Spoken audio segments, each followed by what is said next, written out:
Assalamualaikum warahmatullahi wabarakatuh.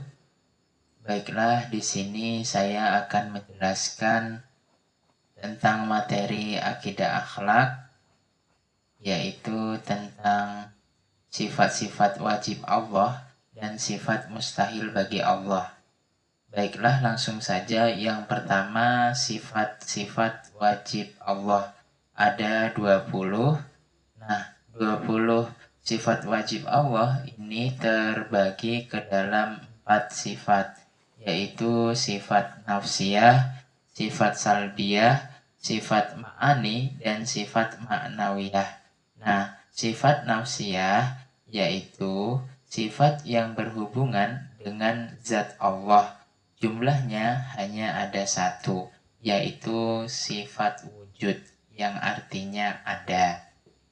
Kemudian sifat salbiyah, yaitu sifat yang harus melekat pada Allah Subhanahu wa Ta'ala, yang menunjukkan keberadaan dan kesempurnaannya.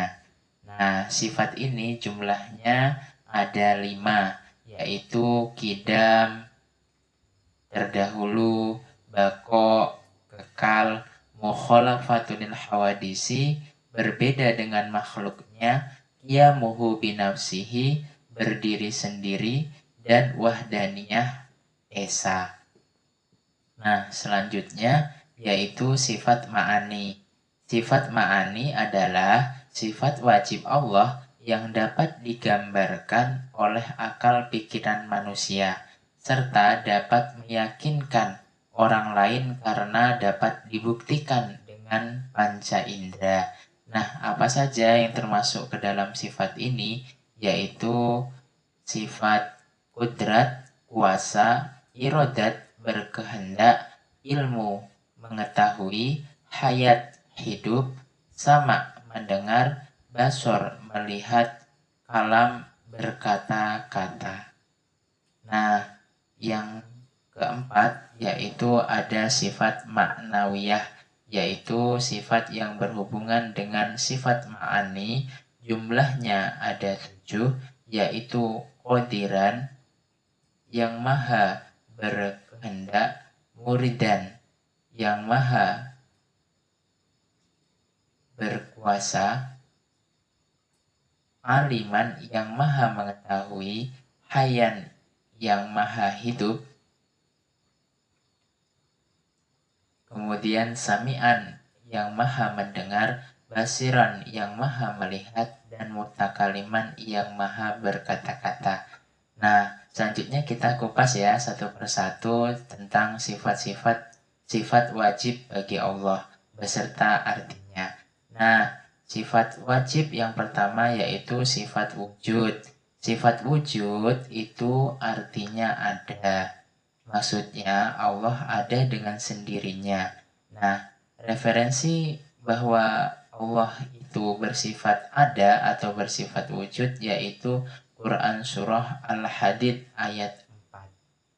Ayat 4. Nah, selanjutnya sifat qidam yang artinya terdahulu atau dahulu. Jadi Allah itu terdahulu dan tidak didahului oleh sesuatu apapun. Nah, dalam hal ini referensi sifat qidam yaitu surah Al-Hadid ayat 3. Selanjutnya sifat bako. Bako artinya kekal. Jadi sudah menjadi hukum Allah bahwasanya Allah itu bersifat kekal dan tidak akan binasa, karena binasa itu adalah sifat dari makhluk yang diciptakan oleh Allah Subhanahu wa Ta'ala. Dalam hal ini referensi sifat bako yaitu surah Al-Qasas ayat 88. Yang keempat, mukhalafatul hawadisi, yaitu berbeda dengan semua makhluk, yaitu baik zat maupun sifatnya. Allah sang pencipta tidak mungkin sama dengan makhluk yang diciptakannya. Dalam hal ini referensi dari surat dari sifat mukhalafatul hawadisi yaitu surah Asy-Syu'ara ayat 11. Selanjutnya sifat qiyamuhu binafsihi, yaitu berdiri sendiri. Allah Subhanahu wa Ta'ala tidak membutuhkan bantuan apapun dan dari siapapun. Nah, dalam hal ini referensi dari sifat qiyamuhu binafsihi yaitu surah Al-Ankabut ayat 6. Kemudian selanjutnya yaitu sifat wahdaniyah. Wahdaniyah berarti Maha Esa. Allah hanya satu, tidak ada dua Tuhan. Nah, mustahil bagi Allah bersifat ta'addud atau berbilang. Dalam hal ini referensi sifat wahdaniyah adalah surah Al-Anbiya ayat 22. Nah, yang selanjutnya yaitu sifat kudrat yang berarti kuasa. Nah, untuk referensi sifat kudrat ini yaitu surah Al-Ahzab ayat 27. Selanjutnya sifat irodat. Irodat artinya berkehendak. Jadi Allah bebas berkehendak tanpa ada siapapun yang memerintah atau melarangnya. Jadi referensi dari sifat irodat ini yaitu surah Yasin ayat 82. Selanjutnya sifat ilmu. Ilmu artinya ilmu artinya mengetahui. Nah, referensi dari sifat ilmu ini yaitu surah Al-Anfal ayat 75. 10. Sifat hayat. Hayat artinya hidup. Referensi dari sifat hayat yaitu surah Al-Baqarah ayat 255. Selanjutnya sifat sama. Sama artinya mendengar. Nah, tapi pendengaran Allah itu tidak sama dengan pendengaran makhluk yang diciptaannya. Jadi Allah Maha mendengar apa yang ada di langit dan yang ada di bumi, walaupun itu lirih sekali suaranya sampai kita tidak terdengar oleh orang lain, akan tetapi Allah tetap mendengarnya. Jadi referensi dari sifat sama ini adalah surah Ibrahim ayat 39. Selanjutnya sifat basor. Sifat basor artinya melihat.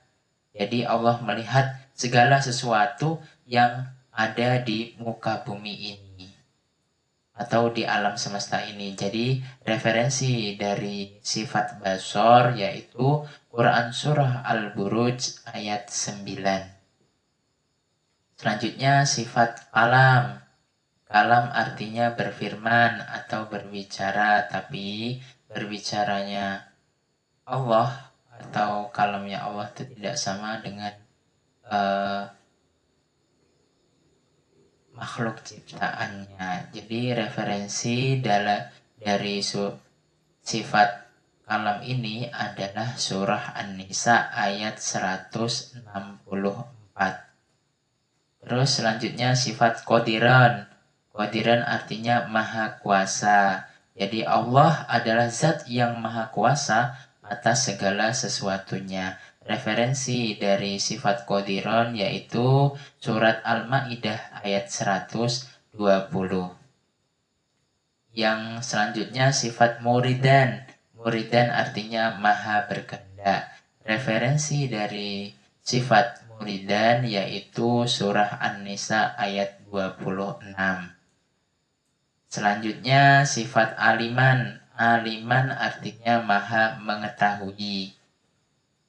Jadi pengetahuan Allah itu tidak terbatas, baik yang tampak maupun tidak tampak. Nah, referensi dari sifat aliman yaitu surah Al-Mujadilah ayat 7. Selanjutnya sifat hayan. Hayan artinya maha hidup. Jadi Allah itu hidup kekal selamanya, tidak mati seperti makhluknya. Nah, referensi dari sifat hayan ini yaitu Quran surah Ali Imran ayat 2. 18 yaitu sifat sami'an. Sami'an artinya maha mendengar. Referensi dari sifat sami'an yaitu Quran Surah Al-Baqarah ayat 127. Selanjutnya sifat basiron artinya maha melihat atas segala sesuatu. Referensi dari sifat basiron yaitu surat Al-Isra ayat 17. Yang terakhir sifat mutakaliman artinya berkata-kata atau berfirman. Jadi referensi dari sifat mutakaliman ini yaitu Quran surah An-Nisa ayat 164. Nah, itu tadi gambaran atau penjelasan dari sifat wajib bagi Allah. Selanjutnya kita lanjut kepada sifat-sifat mustahil bagi Allah.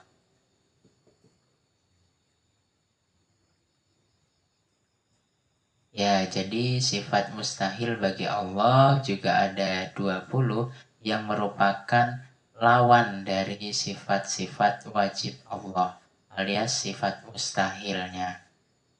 Nah, yang pertama sifat mustahil Allah yaitu ada sifat Adam. Adam artinya tidak ada. Nah, mustahil kan bagi Allah kalau Allah itu tidak ada. Nah, referensi dari sifat Adam ini dari surah Al-A'raf ayat 54. Yang kedua sifat hudus. Hudus artinya baru. Nah, tidak mungkin Allah bersifat baru, bersifat awal atau bersifat permulaan. Nah, referensi dari sifat hudus ini dalam surah Al-Hadid ayat 3. Yang ketiga yaitu sifat mustahil bagi Allah yaitu sifat fana. Fana artinya binasa, jadi tidak mungkin Allah itu bersifat binasa seperti makhluk ciptaannya. Nah, referensi dari sifat fana ini terdapat dalam surah Ar-Rahman ayat 26 dan 27. Juga tercantum dalam surah Al-Qasas ayat 88. Nah, yang keempat, mumasalatul lil hawadisi yaitu serupa atau menyerupai makhluknya. Nah, mustahil dong bagi Allah itu menyerupai makhluk ciptaannya. Nah, referensi dari sifat mumasalatul hawadisi ini yaitu Quran surah Al-Ikhlas ayat 4. Nah, selanjutnya ikhtiyaju lighairihi artinya tidak dapat berdiri sendiri. Nah, maksudnya perlu bantuan dari makhluknya gitu. Jadi Allah kan mustahil, sedangkan Allah bersifat berdiri sendiri, masa Allah butuh bantuan gitu. Jadi referensi dari sifat ihtiyaju li ghairihi ini Quran surah Al-Isra ayat 111 dan surah Al-Ankabut ayat 6. Selanjutnya sifat ta'addud. Nah, ta'addud ini artinya berbilang. Ya tidak mungkinlah Allah kan bersifat wahdaniyah esa, masa mustahil bagi Allah itu bersifat ta'addud. Nah, referensi dari sifat ta'addud ini dari Quran surah Al-Ikhlas ayat 1 sampai 4. Nah, terus selanjutnya sifat ajzun. Nah, ajzun dalam bahasa Arab itu artinya lemah. Jadi tidak mungkin Allah itu bersifat lemah atau mustahil Allah bersifat lemah. Referensi dari sifat mustahil ajzun yaitu surah Al-Baqarah ayat 20. Selanjutnya sifat karohah. Karohah dalam bahasa Arab artinya terpaksa, tidak mungkin atau mustahil Allah bersifat terpaksa. Nah, referensi dari sifat karohah yaitu Quran surah Hud ayat 107 dan surah Yasin ayat 82. Selanjutnya sifat jahlun. Tidak mungkin Allah bersifat bodoh. Nah, referensi dari sifat jahlun ini yaitu Quran surah Al-Qaf ayat 16. Quran surah Al-Qaf ayat 16. Selanjutnya sifat maut. Tidak mungkin Allah bersifat mati atau mustahil bagi Allah bersifat mati sama dengan makhluk ciptaannya. Nah, referensi dari sifat maut pun ini adalah Quran surah Al-Baqarah ayat 255 dan surah Furqan ayat 58. Yang selanjutnya yaitu somamun atau sumun. Ya, tidak mungkin Allah itu bersifat tuli, sedangkan Allah itu bersifat maha mendengar.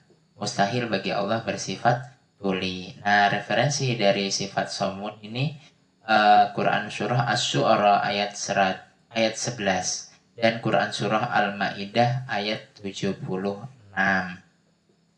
Kemudian sifat a'ma, tidak mungkin Allah itu bersifat buta, sedangkan Allah itu maha melihat. Referensi dari sifat a'ma yaitu Quran surah Al-Hujurat ayat 18 dan Quran surah Al-Baqarah ayat 265. Yang selanjutnya sifat bukmun, ya, artinya bisu, sedangkan Allah maha berfirman atau maha berkata-kata. Nah, referensi sifat bukmun ini yaitu Quran surah Al-A'raf ayat 143 dan Quran surah An-Nisa ayat 164. Terus sifat selanjutnya itu sifat ajizan, yaitu tidak mungkin Allah bersifat lemah, ya. Jadi referensi dari sifat ajizan ini Quran surah Al-Baqarah ayat 20. Quran surah Al-Baqarah ayat 20. Terus sifat karihan, ya. Sifat karihan yaitu tidak mungkin Allah bersifat terpaksa, ya. Jadi referensi dari sifat karihan ini yaitu Quran surah Hud ayat 107. Terus jahilan, sifat jahilan tidak mungkin Allah itu bersifat bodoh. Jadi referensi dari sifat jahilan ini adalah Quran surah An-Nisa ayat 176. Kemudian mayyitan, tidak mungkin Allah bersifat mati atau bisa mati. Nah, referensi dari sifat mayyitan yaitu Quran surah Al-Furqan ayat 58. Kemudian sifat asoma, tidak mungkin Allah bersifat ketuli-tulian atau bersifat tuli atau budak gitu. Tidak mungkin Allah mempunyai sifat itu. Sedangkan Allah yaitu maha mendengar. Nah, referensi dari sifat asoma, ya, yaitu surat Al-Baqarah ayat 256. Kemudian a'ma, yaitu buta, tidak mungkin Allah bersifat buta. Nah, referensi dari sifat a'ma ini Quran surah Al-Hujurat ayat 18. Quran surah Al-Hujurat ayat 18.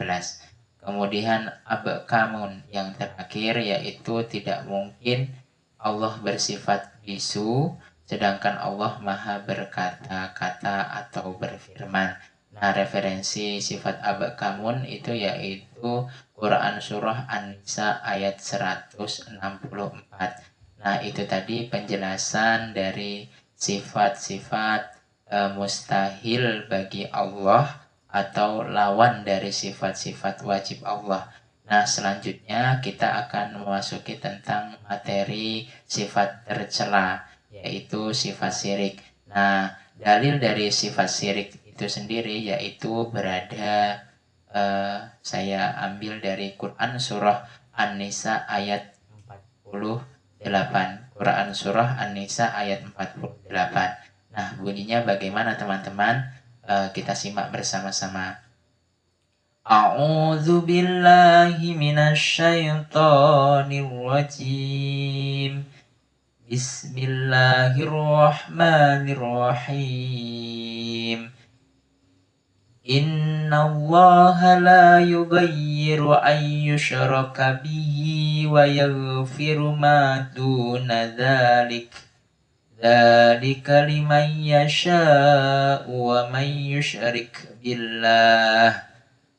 yusyrik billahi faqad iftara itsman azima, yang artinya sesungguhnya Allah tidak akan mengampuni dosa karena mempersekutukannya, atau sifat syirik itu tadi.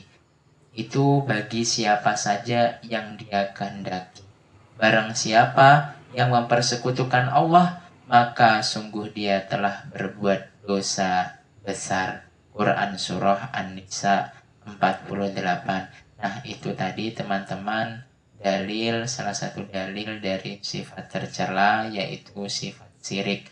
Jadi sifat syirik itu termasuk ke dalam dosa besar. Selanjutnya saya akan menjelaskan tentang bagaimana dampak kemajuan teknologi untuk para remaja pada saat sekarang ini. Jadi dampaknya itu kalau menurut saya ada dampak positif, kemudian juga ada dampak negatif. Nah, dampak positifnya itu yang pertama yaitu untuk penunjang kegiatan belajar, kemudian untuk mencari informasi, kemudian yang ketiga untuk berkomunikasi satu sama lain, atau bertukar informasi satu dengan yang lain, kemudian untuk penunjang atau mempermudah suatu pekerjaan.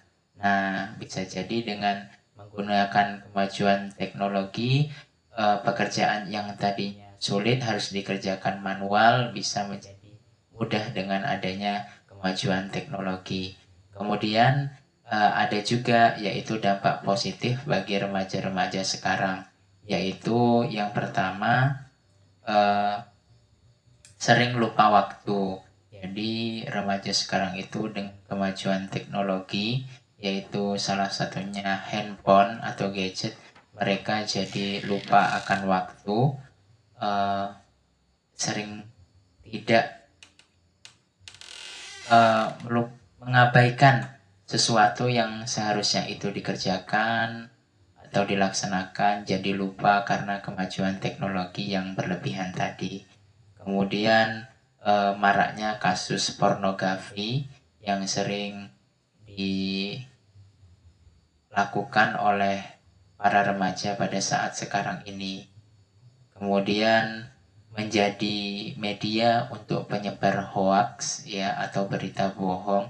Jadi zaman sekarang banyak remaja yang aktif di sosial media, bisa jadi dampak negatif dari sosmed yang berlebihan itu tadi, mereka menjadi penyebar hoaks begitu. Nah itu tadi yang dapat saya sampaikan, penjelasan-penjelasan. Yang pertama sifat wajib Allah dan sifat mustahil bagi Allah, kemudian dalil dari sifat syirik, kemudian yang terakhir bagaimana dampak kemajuan teknologi untuk para remaja pada saat sekarang ini. Demikian saya akhiri, semoga bermanfaat untuk teman-teman semua. Akhirul kalam, wassalamualaikum warahmatullahi wabarakatuh.